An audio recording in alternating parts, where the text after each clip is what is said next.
Itu bermacam-macam. Silakan nanti bagaimana mengekspresikan diri masing-masing. Bagaimana? Halo bro.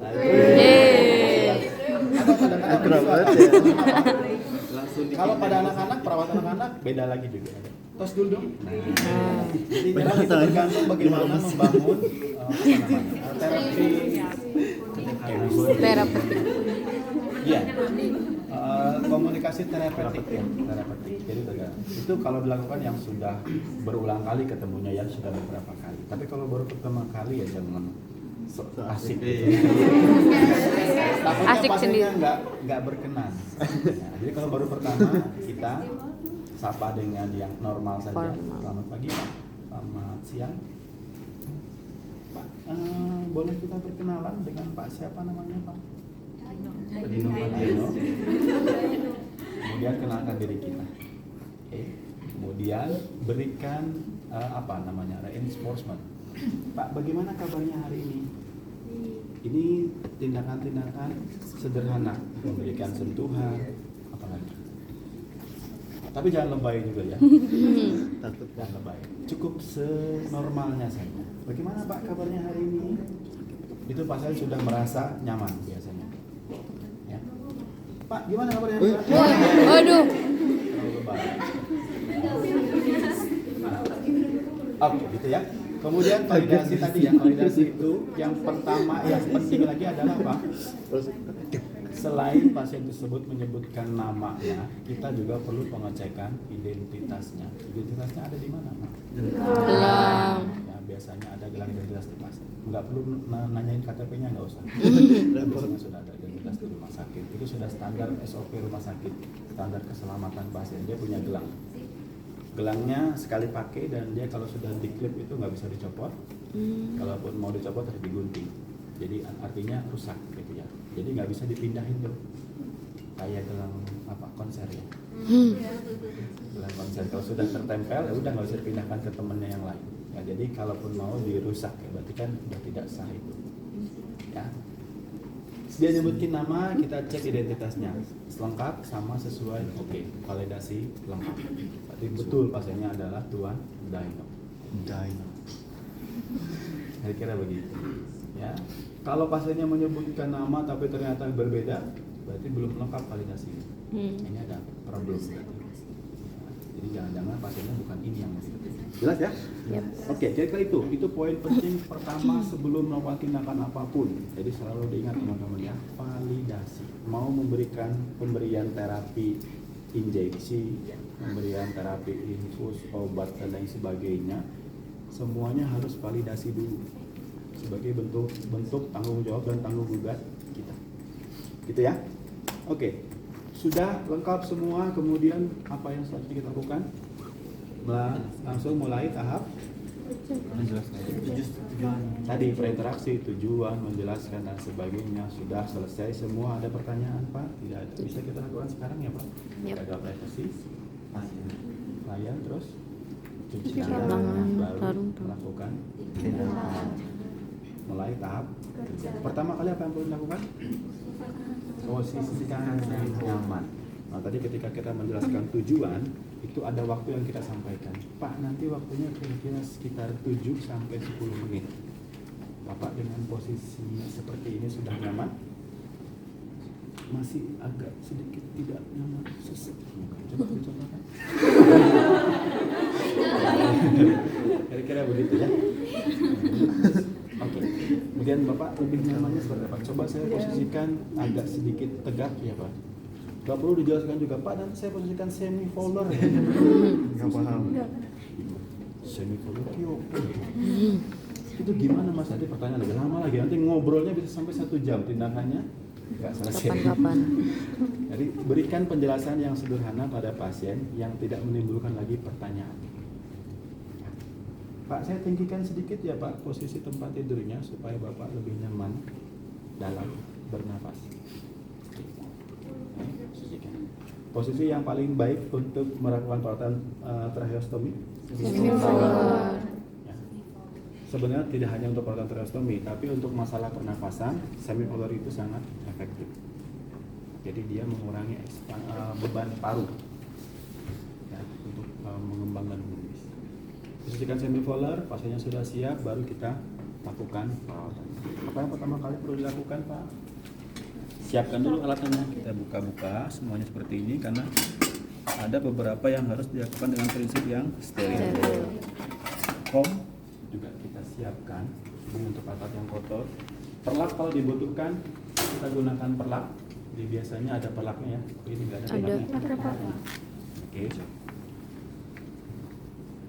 Perlaknya ada di mana? Di bawah leher. Bawah leher. Di sini. Nggak di sini kan? Di sini ya. Iya kan bawah leher. Bawah kepala. Tujuan perlak itu untuk apa sih sebenarnya?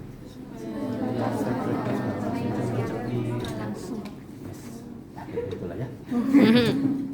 Supaya tidak ada kontaminasi kotoran atau cairan yang langsung tembus ke tempat tidur. Bukan berarti rumah sakit nggak mau mengganti tempat tidur eman ya. Kasihan pasiennya. Kenapa sih kasihan? Kalau kasus pakainya ini mau dipasang di mana kira-kira? Di sini dipasangnya? Enggak. Efektif? Tidak Efektif? ada lusa. Jadi pakainya NRM atau RM, sungkup kalau bahasa Indonesia. Sungkup. Itu kan juga bisa Pak, kan begini.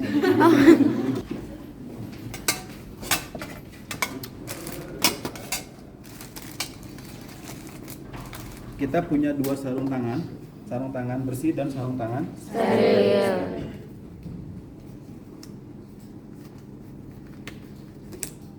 KL-nya. Nah, kayak seperti ini ya.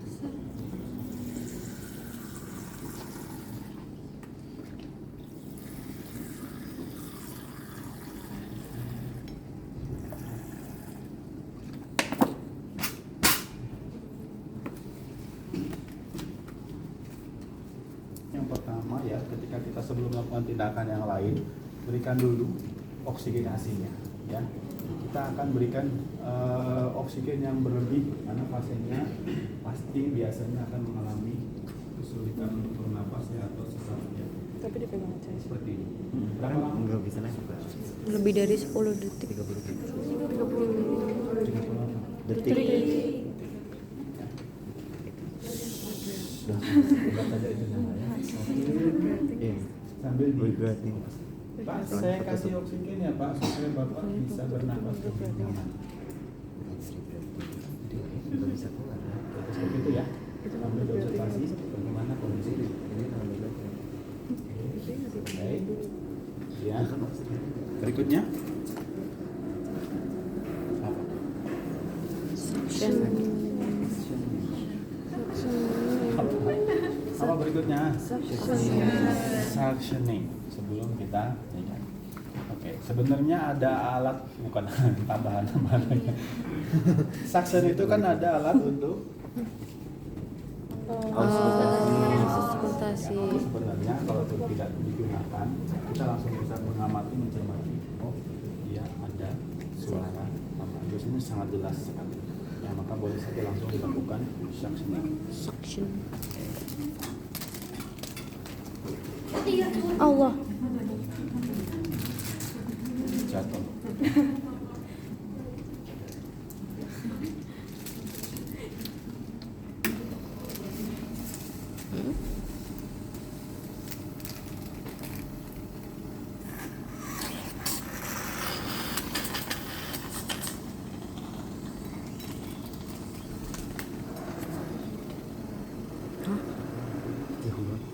Langsung. Ya. Ya.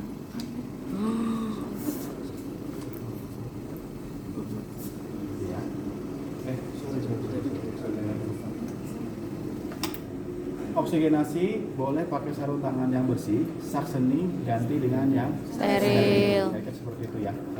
Ada yang terlupa. Kapan kita mengganti sarung tangan steril? Setelah oksigenasi. Oksigenasi selesai, kita langsung ganti sarung tangan steril karena dua prinsip ini menggunakan prinsip yang steril. Anggap ini adalah sudah sarung tangan dengan steril, ya. Ini sudah dengan sarung tangan steril. Satunya kita korbankan. Kenapa kita korbankan? Karena bagian ini tidak steril. Dan ini juga bisa digunakan untuk menyalakan alat-alat yang lain. Kira begitu, ya. Ini, nah ini sterilnya yang kita masukkan seperti ini. Gitu ya. Kira begitu? Gimana caranya? Dimasukkan, putar. Masukkan. Ya, terus Dibuka nggak ini? Tutup. Dibuka. Waktu dimasukkan dibuka. Masukin dibuka di dalam di. Pas masukin di Buka. Langsung dimasukin. Pas mau keluar, Tutup. Kalau nggak ditutup dia nggak nyedot. Ya. Itu dilakukan dengan cepat, tidak boleh lebih dari 10 detik. Pak, saya sectionnya, Pak. Astagfirullah. Ya.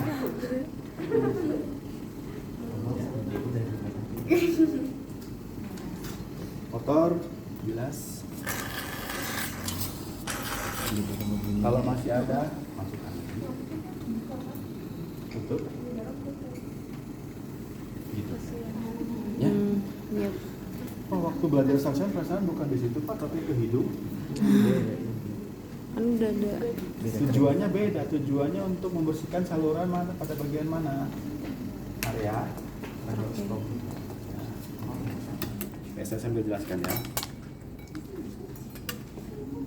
Nah, ini belum lihat ininya ya, anatomi dari Nggak kelihatan. alatnya. Selongsong. Selongsong. Ini biasanya nanti yang akan kita cuci. Ini kalau pakai yang stainless ya, tapi ada beberapa alat yang memang dia bentuknya berupa dari Sambung. plastik ya.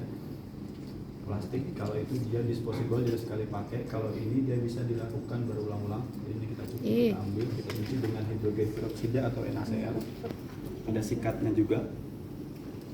Sikatnya seperti sikat untuk sedotan. Ya. Karena pakai sedotan yang stainless itu ada sikat yang seperti itu. Apa? Ya. Jadi dia bentuknya seperti ini. Dipindah Pasangnya gimana, sedikit. Pak? nggak bisa dibaca. Nanti kita masukin. Pasangnya gimana? Tahu. Praktekin dong. Hah? Gimana masangnya? Jadi masukin itu, tapi dia posisinya Oh, kayak baut ya. Ya. Oke, kita lanjut jangan terputus. Jadi yang perlu kita section adalah di alat tracheostomy-nya ini, ya, atau alat selongsongnya ini. Ya, kita bersihkan. Biasanya dia numpuknya di situ sekretnya atau pada area percabangan atau terus. Jadi bisa saja itu masuknya juga lebih dalam. Nah, tapi perhatikan juga kalau sudah ada refleks batuk berarti sudah mentok tuh. Tapi kalau batuk dari awal Pak, Ada di sini itu apa namanya? Bikin Ya, bisa mentok. batuk kan? Tarik. Selesai. penurunan berat Pak. Suctioning, memastikan bahwa itu sudah paten. Bagaimana caranya? Auskultasi. Lihat. Auskultasi. Kemudian Mau lihat ke dalam. ekspresi wajah Anjay. sama sebenarnya Auskultasi. Auskultasi. lebih pasti karena terkadang kalau auskultasi kan kita mendengarkan suara yang lebih halus di dalam parunya. Ada tidak suara dia round field kayak tadi ya? Kalau itu kan round field kan tidak bisa kita dengar secara langsung. Jadi kita auskultasi. Oke, aman, selesai. Aman. Suctioning untuk tahap yang pertama ya, itu sudah beres. Kemudian berikutnya tracheostomy-nya. Kenapa perlu dirawat tracheostomy-nya, Pak? Atau lubang daripada tracheostomy-nya? Ya tadi untuk mencegah terjadi adanya infeksi. Kalau sudah infeksi bisa jadi menjadi masalah baru bagi pasien. Apa yang perlu dilakukan dalam perawatan tracheostomy? Pertama, ganti balutan. Kedua, cuci selongsongnya ini sama talinya, karena dia juga menempel di kulit. Iya. Ya, begitu ya. Jelas, jadi itu yang perlu diganti. Oke, sekarang apa yang perlu dilakukan pertama kali? Sudah pakai sarung tangan, ya. Sarung tangan steril. Kemudian ambil pinsetnya.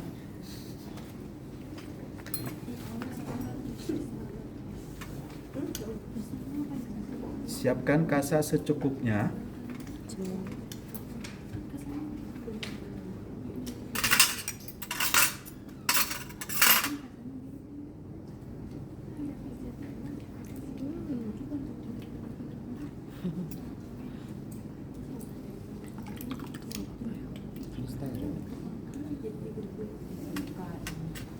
Kemudian kita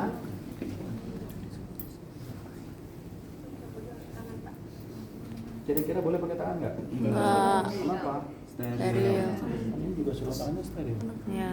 Boleh aja steril. Maka kita bisa pastikan tidak kena yang lainnya. Tapi biasanya saya lebih sukanya ini buka, ambil aja pakai pinset. Oh. Oh. Begitu kira-kira. Ambil lah. Jelas? Kenapa kalau misalnya pas naruh kita harus muter, tapi kalau misalnya pas tarik boleh langsung? Ya, nanti saya jelaskan setelah di sesi terakhir ini ya. Sabar ya. Kayak ibarat nonton film tuh nanti di Belum di puncak. ya. Kemudian apa yang perlu kita lakukan?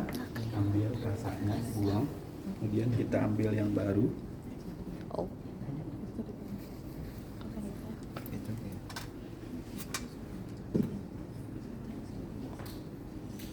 Oke, kalau sudah seperti ini, sama kita pakai sarung tangan steril juga harus mengorbankan salah satu ya, karena kita tidak pakai asistensi perawat.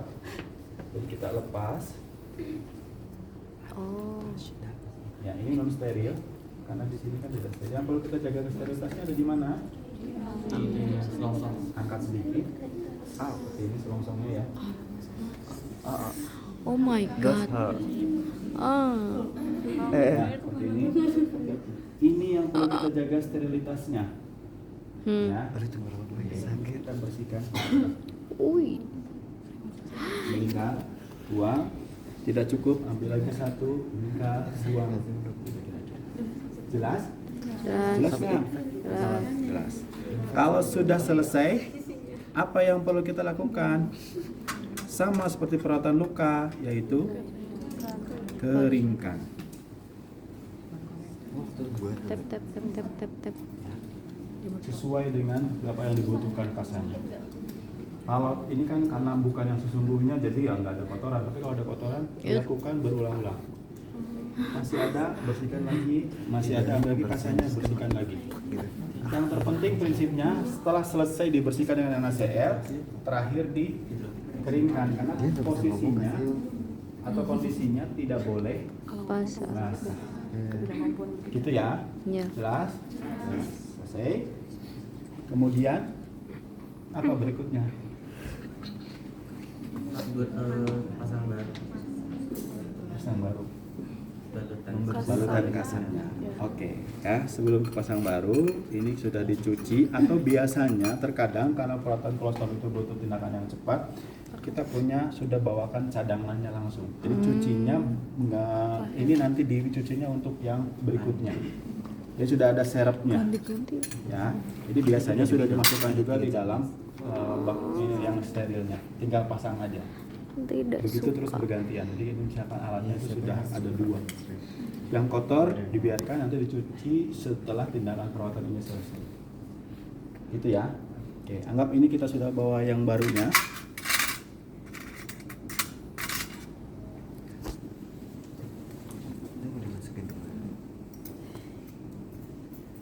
Uma. Oke. Kemudian ngapain? Pasang balutan. Bantal, ini bantal. Balutan. Kasih kasa. Untuk apa sih ini tujuannya, Pak? Ganjelan. Untuk apa bantalan ini? Oh. Ini on apa enggak? On. Yang kiri. On. On? Yang On. itu Kiri nggak standar. salah saya di mana? On? On. Ini di sini. Oh. Yang kiri. Kiri udah on tadi. Sekarang steril. Tadi steril soalnya guntingnya juga steril. Kalau yang kiri kan megang. Rasanya steril. Kalau yang kiri megang. Tapi tadi yang udah Dipegang. Iya, pegang itu ya. Lupa. Udah Loh. Waduh. Ulang. Ulang. Cuci tangan. Oke, jadi karena ini perawatannya banyak, sebenarnya yang perlu kita urutkan adalah tahapan-tahapannya. Jadi kalau semisal memang ini nanti dibutuhkan, sebelum kita menggunakan alat yang non steril kita korbankan, kalau kita memang nggak ada lagi partner, kita siapkan dulu semua. Kita ambil alat, kita gunting dan segala macam. Semuanya sudah selesai seperti itu, misalkan ya. Anggap saja kita ulang. Ini adalah yang sudah tidak steril. Kita hanya butuh kasa seperti ini.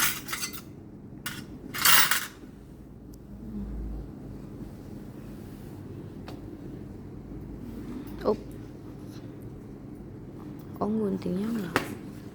Jorok anjir. Nah, Oh my. Ucul. Mau ucul. Kasanya.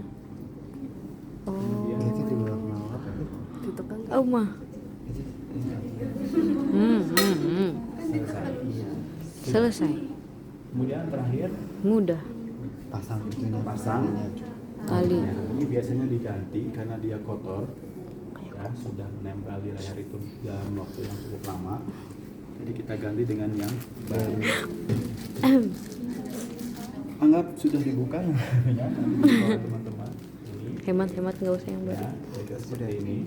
Sebelum. Kemudian kita pasangkan seperti ini. Ayo. Mau lepas. Mana sih? Ini prinsip pemasangan talinya apa yang pertama?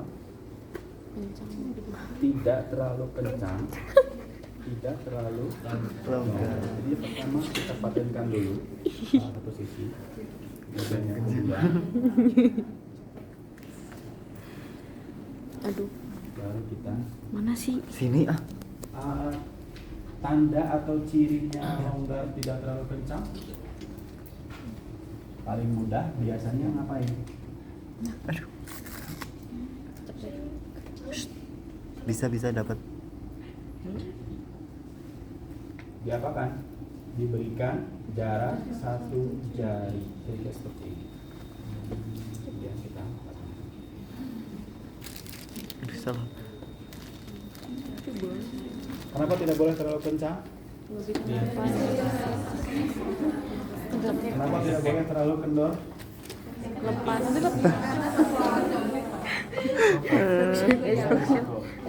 Ini kalau nggak pakai tali, karena dia ada apa sih di sini? Iya betul. Ada apa di saluran ini? Kena Coba cukup kalau dia. Coba pegang kerongkongannya masing-masing. Oke. Kemudian menelan. Ada. Ada yang naik turun. Apa itu? Beneran ke zoom.